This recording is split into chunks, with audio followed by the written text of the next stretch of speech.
ओम श्री परमात्मा ने नमः। मैं आपकी शरण में हूँ भगवान, मैं आपका ही हूँ।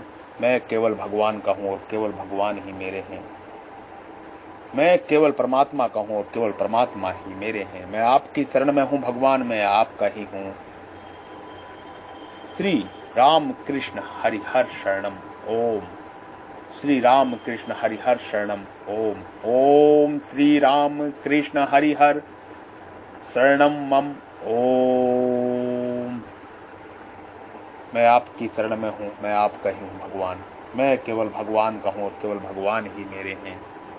मेरा कोई वजूद नहीं, सिर्फ तू ही तू है, तू ही तू है, तू ही तू है। एक तू सच्चा, तेरा नाम सच्चा। एक तू सच्चा, तेरा नाम सच्चा। मेरा कोई वजूद नहीं, तू ही तू है, तू ही तू है, तू ही तू है। नमस्कार, नमन। आप सभी के हृदय रूपी मन मंदिर में विराजमान परब्रह्म परमेश्वर ईश्वर को हम प्रणाम करते हैं, नमस्कार करते हैं। जो ब्रह्म आपके हृदय रूपी मन मंदिर में विराजमान है, कृपया मेरा प्रणाम नमस्कार स्वीकार करें। साधु साधु, जय हो, जय हो, नमो नमः, नमो नमः। तच्चम संस्मृतम संस्मृतम रूपमत्यस्य दवत्ते हरे विश्वश में महान राजन हस्यमय चा पुनः पुनः। हे राजन, भगवान श्री कृष्ण के उस अत्यंत अद्भुत विराट रूप को भी याद करके मुझे बड़ी भारी आश्चर्य हो रहा है और मैं बार बार हर्षित हो रहा हूं। तच्च शस्मत्ता पुनः पुनः। संजय ने पीछे के श्लोक में भगवान श्री कृष्ण और अर्जुन के संवाद को तो अद्भुत बताया, पर यहाँ भगवान के विराट रूप को अत्यंत अद्भुत बताते हैं। इसका तात्पर्य है कि संवाद को तो अब भी पढ़ सकते हैं, उस पर विचार कर सकते हैं, पर उस विराट रूप के दर्शन अब नहीं कर सकता था। वह अत्यंत अद्भुत है।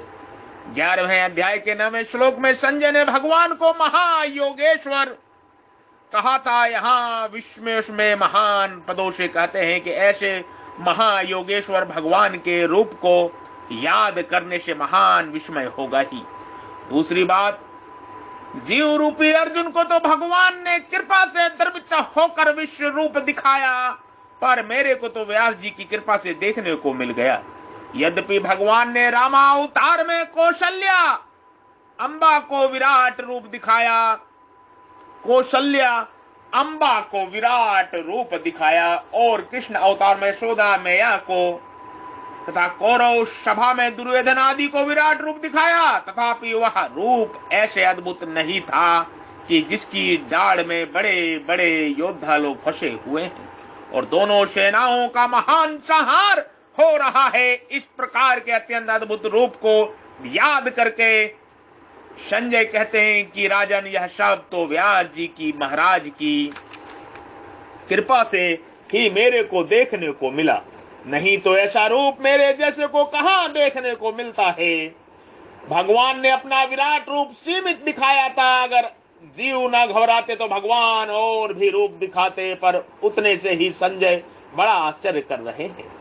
भगवान के विषय में पहले तो संजय ने शास्त्र में पढ़ा, फिर अद्भुत संवाद सुना और फिर अति अद्भुत विराट रूप देखा।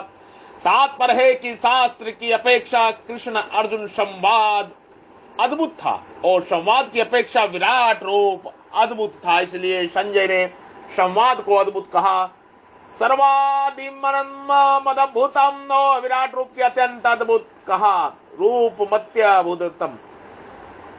गीता के आरंभ में धृतराष्ट्र का गुढ़ा विश्वंधरु प्रसन्नता की युद्ध का परिणाम क्या होगा, अर्थात मेरे पुत्र की विजय होगी या पांडु पुत्र की।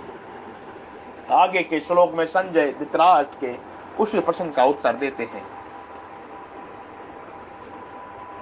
परशुराम जी बोले, शत्रुओं को संताप देने वाले माधव, शत्रुओं को संताप देने वाले माधव, यहाँ कौरव तथा राजाओं को मंडली में आपके द्वारा कही जाने वाली धर्म और अर्थ से युक्त बातों को हम सुनना चाहते हैं। धर्मात् सहित वचा श्रोतुमिच्छम् माधव तयोच मना क्रुश राज मध्य प्रंतम। महाभारत। यंत्रम योगेश कृष्णम यंत्र पार्थो धनुर्धरः तंत्र श्री विजयो पुत्र ध्रुवा नीति मृतम वसुदेव सुतम देवम कांसा चाडूरमर्दनम देवकी परमानंदनम कृष्णम वंदे जगत गुरुम। जहां योगेश्वर भगवान श्री कृष्ण है और जहां गांडीव धनुधारी अर्जुन रूपी जीव, वहां ही श्री विजय विभूति और अचल नीति, ऐसा मेरा मत है। यत्र योगेश्वर कृष्ण यत्र पार्थो धनुर्धरः। संजय कहते हैं कि राजन, जहां अर्जुन का संरक्षण करने वाले, उनको सहमति देने वाले, संपूर्ण योगों के महान ईश्वर, महान बलशाली, महान ऐश्वर्यवान, महान विद्यावान, महान चतुर भगवान श्री कृष्ण है, और जहां भगवान की आज्ञा का पालन करने वाले भगवान के प्रिय सखा तथा भक्त गांडीव धनुधारी अर्जुन है, उसी पक्ष में श्री विजय विभूति और अचल नीति ये सभी है, और मेरी सम्मति भी उधर ही है। भगवान ने जब जीव रूपी अर्जुन को दिव्य दृष्टि दी, उस समय संजय ने भगवान को महायोगेश्वर कहा था। अब उसी महायोगेश्वर याद दिलाते हुए यहाँ योगेश्वर कहते हैं कि वे संपूर्ण योगों के ईश्वर मालिक भगवान कृष्ण तो प्रेरक हैं, और उनकी आज्ञा का पालन करने वाले धनुधारी अर्जुन प्रेय है, अर्जुन रूपी जीव प्रेय है। गीता में भगवान के लिए महायोगेश्वर, योगेश्वर आदि शब्दों का प्रयोग हुआ है। इनका तात्पर्य है कि भगवान सब योगियों को सिखाने वाले हैं। भगवान को खुद सीखना नहीं पड़ता, क्योंकि उनका योग स्वतः सिद्ध है। सर्वज्ञता, ऐश्वर्य, सौंदर्य, माधुर्य आदि जितने भी वैभवशाली गुण हैं, वे सब के सब भगवान में स्वतः रहते हैं। वे गुण भगवान में नित्य रहते हैं, असीम रहते हैं। जैसे पिता का पिता, फिर पिता का पिता, यह परंपरा अंत में जाकर परम पिता परमात्मा में समाप्त होती है, ऐसे ही जितने भी गुण हैं उन सब की समाप्ति परमात्मा में ही होती है। पहले अध्याय में जब युद्ध घोषणा का प्रसंग आया, तब कौरव पक्ष में सबसे पहले भीष्म जी ने शंख बजाया। भीष्म जी कौरव सेना के अधिपति थे, इसलिए उनका शंख बजाना उचित ही था। परंतु भगवान श्री कृष्ण तो पांडव सेना में सारथी बने हुए और सबसे पहले शंख बजाकर युद्ध की घोषणा करते हैं। लौकिक दृष्टि से देखा जाए तो सबसे पहले शंख बजाने का भगवान का कोई अधिकार नहीं दिखता, फिर भी वे शंख बजाते हैं, तो इससे सिद्ध होता है कि पांडव सेना में सबसे मुख्य भगवान श्री कृष्ण ही है, और दूसरे नंबर में अर्जुन है। इसलिए इन दोनों में पांडव सेना में सबसे पहले शंख बजाए। तात्पर्य यह हुआ कि संजय ने जैसे आरंभ में शंख वादन क्रिया में दोनों की मुख्यता प्रकट की, ऐसे ही यहाँ अंत में भी इन दोनों का नाम लेकर दोनों का मुख्यता प्रकट करते हैं। योगीश्वर अर्थात योगियों के ईश्वर, योगीश्वर अर्थात योगियों के ईश्वर होना सरल बात है, पर योगेश्वर अर्थात संपूर्ण योगों के ईश्वर होना आखिरी हद है। सा कष्टा सा परागति। गीता भर में पार्थ संबोधन की 48 बार आवृत्ति हुई है। जीव रूपी अर्जुन के लिए इतना संख्या में और कोई संबोधन नहीं आया है। इसका मालूम होता है कि भगवान को पार्थ संबोधन ज्यादा प्रिय लगता है, प्रभु को पार्थ संबोधन ज्यादा प्रिय लगता है। इसलिए रीति से जीव रूपी अर्जुन को भी कृष्ण संबोधन ज्यादा प्रिय लगता है। इसलिए गीता में कृष्ण संबोधन की आवृत्ति 9 बार हुई है। भगवान के संबंध में इतनी संख्या दूसरे किसी भी संबोधन की आवृत्ति नहीं हुई है। अंत में गीता का उपसंहार करते हुए संजय ने भी कृष्ण और पार्थ ये दोनों नाम लिए। तत्र श्री विरजो भूतिर्धर्वा नीति मृतम लक्ष्मी शोभा संपत्ति, ये सब श्री शब्द के अंतर्गत हैं। जहां श्रीपति भगवान कृष्ण हैं वहीं श्री रहेंगी ही। लक्ष्मी शोभा संपत्ति ये सब श्री शब्द के अंतर्गत हैं। जहां श्रीपति भगवान कृष्ण है वहां श्री रहेंगी ही। विजय नाम अर्जुन भी है और सूरवीरता आदि का भी। जहां विजय रूप अर्जुन होंगे वहां सूरवीरता उत्साह आदि छात्र ऐश्वर्य रहेंगे ही। ऐसे ही जहां योगेश्वर भगवान श्री कृष्ण होंगे वहां विभूति ऐश्वर्य महत्ता प्रभाव समर्थ आदि सब के सब भागवत गुण रहेंगे ही। और जहां धर्मात्मा अर्जुन रूपी जीव होंगे वहां ध्रुवा नीति अटल नीति न्याय धर्म आदि रहेंगे ही। वास्तव में श्री विजय विभूति और ध्रुवा नीति ये सब गुण भगवान में और अर्जुन रूपी जीव में हरदम विद्यमान रहते हैं। उपयुक्त दो विभाग मुख्यता से लेकर किए गए हैं।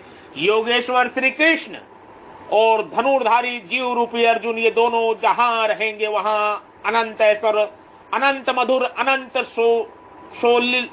सौशील्य, अनंत स्वजन, अनंत सौंदर्य आदि दिव्य गुण रहेंगे ही। धृतराष्ट्र का विजयी गूढ़ा भीषण रूप जो प्रसन्न है, उसका उत्तर संजय यहां रीति से दे रहे हैं। तात्पर्य है कि पांडु पुत्र को विजय निश्चित है, इसको कोई संदेह नहीं है, इसमें कोई भी संदेह नहीं है, कोई भी संदेह नहीं है। इस प्रकार ओम तत्सत, ओम तत्सत, ओम तत्सत सत्यम शिवम सुंदरम, जिसमें मोक्ष भी संन्यास अर्थात त्याग हो जाता है, ऐसी भागवत गीता का वर्णन मुख्य होने के कारण इस अध्याय का नाम मोक्ष संन्यास योग रखा गया है। मोक्ष संन्यास योग रखा गया। इस अध्याय में अथादश के 3 जीव उवाच आदि पदों में 8 स्वरों में 9 नवासी प्रोस्त पद से इस प्रकार संपूर्ण पदों का योग 1013 है। ये मोक्ष मुक्ति का उपदेश है, ये ब्रह्म ज्ञान का उपदेश है, श्री कृष्ण की गीता का उपदेश है। जय भागवत गीते, जय भागवत गीते, हरि हे कमल विहरणी सुंदर सुपनीते, जय भागवत गीते। कर्म सुपरम प्रकाशनी, कामश रिक्त हरा, तत्व ज्ञान विकासनी, विद्या ब्रह्म परा, जय भागवत गीते। निश्चल भक्ति विद्यायनी, निर्मल मलहारी, शरण रहस्य प्रदायनी, सब विधि सुखकारी, जय भागवत गीते। राग देश विदारणी, कारणी मोदम सदा, भव भय हारणी तारणी, परम नंद प्रदा, जय भागवत गीते।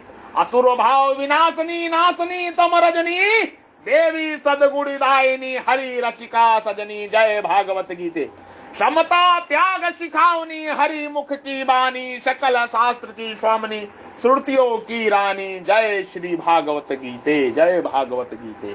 दया सुधा बरसावनी, मातु कृपा कीजे, हरि पद प्रेम दान कर अपनों कर लीजे, हरि पद प्रेम दान अपनों कर कीजे, जय भागवत गीते, जय भागवत गीते।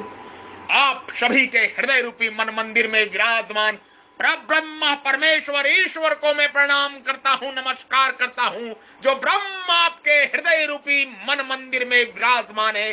कृपा मेरा प्रणाम नमस्कार साधु साधु, जय हो नमस्कार स्वीकार करें, स्वीकार करें। ओम उग्रवीर महाविष्णु जलवंत सतो मुखम नरसिंह भद्र, मृत्युम मृत्युम नमामहम नमामहम नमामहम। जय श्री राम, जय सनातन धर्म, जय श्री राम।